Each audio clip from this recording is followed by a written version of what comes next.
Sometimes, as you're putting everything into building who you want to become, life doesn't just wait. It offers you something equally significant. The presence of someone who could share your life. This isn't just anyone. This is someone real, someone who could walk beside you if you were ready to open that part of yourself. These moments, the chance to grow and the chance to love, don't always align. And that's where the real challenge begins. Deciding which part of you needs to grow first so that both can thrive in their own time. In this video, we'll explore why sometimes choosing to focus on your dream, on fully realizing your own path, does not mean rejecting love or connection. Instead, it's about understanding when you need to grow into yourself first, so that if and when love comes back or arrives anew, you can meet it as someone who is more complete. We'll unpack how choosing yourself now can mean you're choosing to be ready for everything later. Welcome to the Glitch Cult. Here we don't just chase answers. We question the paths we take to become who we are meant to be.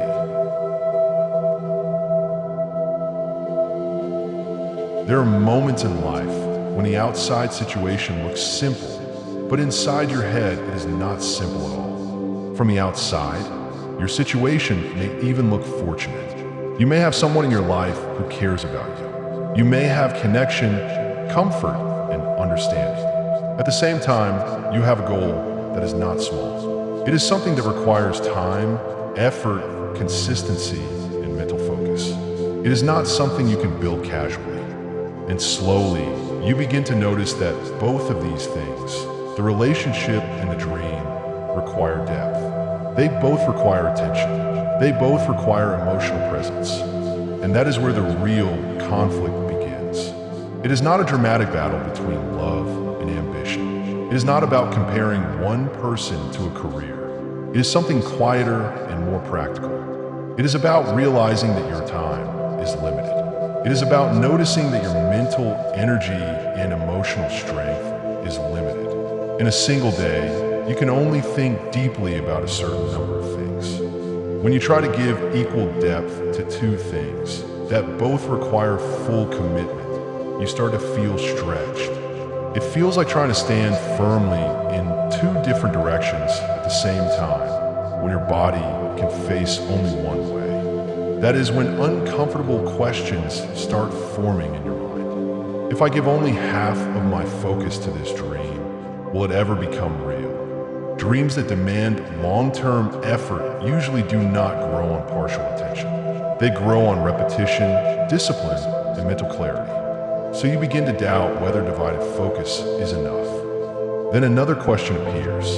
If I give only half of myself emotionally to this person, will I ever make them feel complete? Will I truly ever be present? Or will a part of my mind always be somewhere else, thinking about what I still need to build?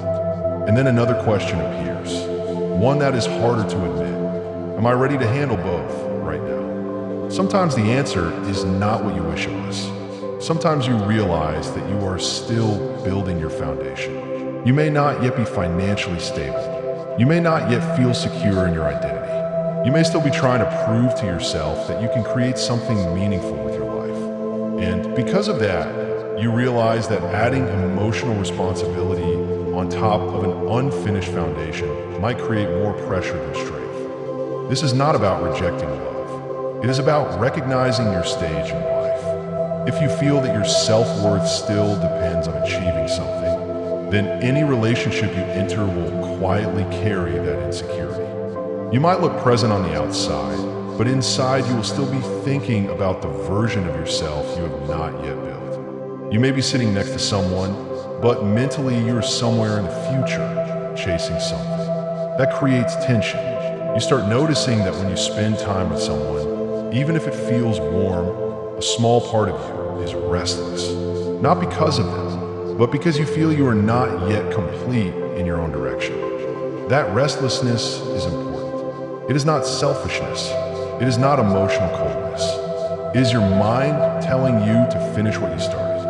Many people ignore that voice because they are afraid of losing what they currently have. They think, what if this chance does not come again? That fear is understandable. But there is another fear that people rarely speak about. It is the fear of losing yourself, the fear of slowly drifting away from your own potential because you try to hold everything at once. When you know that your dream will take years of focused effort, you begin to see something clearly. You cannot build something demanding while constantly dividing your attention. Deep work requires undivided thought. It requires mental space without constant internal conflict. This does not mean choosing isolation forever. It means choosing alignment for now. It means honestly saying, I need to build myself first. Not because someone is unworthy, not because love is unimportant, but because you understand that if you do not fully commit to building yourself at this stage, you may carry regret later. You may always wonder what would have happened if you had trusted your own path completely. And sometimes that quiet regret can stay in your mind longer than temporary loneliness ever could.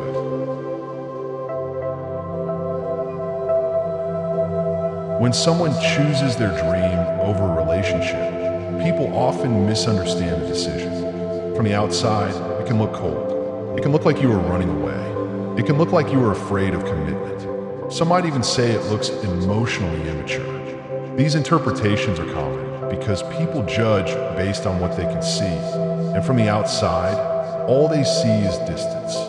But sometimes the truth is quieter than that. Sometimes it is the most responsible decision a person can make. Because here is the reality. If you enter a relationship while you are still unstable inside, you are not just bringing love. You are bringing pressure, insecurity, and unfinished work. If you're still unstable inside, that instability does not disappear just because you are with someone who cares about you. It continues to exist in the background of your thoughts.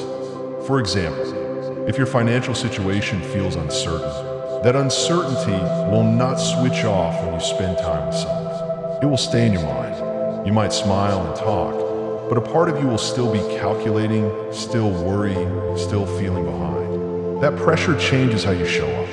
In the same way, if your identity depends on achieving a goal that has not yet happened, you will carry that dependency into the relationship. You might compare yourself to others. You might feel inadequate without saying it out loud. You might feel distracted when you are supposed to be present. These feelings are not dramatic.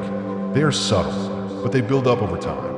And slowly, without meaning to, you may start feeling frustrated, not because of the other person, but because you feel stuck in your own unfinished work. And when that frustration grows, it can accidentally turn into resentment towards the very connection that once felt meaningful. This is why choosing yourself first is not about rejecting love. It is about preparing for it properly. If you focus on building stability in your career, you reduce financial stress. That means fewer silent worries in your mind. If you commit to disciplined work and actually see progress, you build confidence. That confidence changes how you speak, how you act, how you relate. If you prove to yourself that you can stay consistent with a long-term goal, you strengthen your sense of identity. You begin to trust yourself. All of these changes directly improve the kind of partner you can eventually become. This is not a motivational idea. It is simple cause and effect.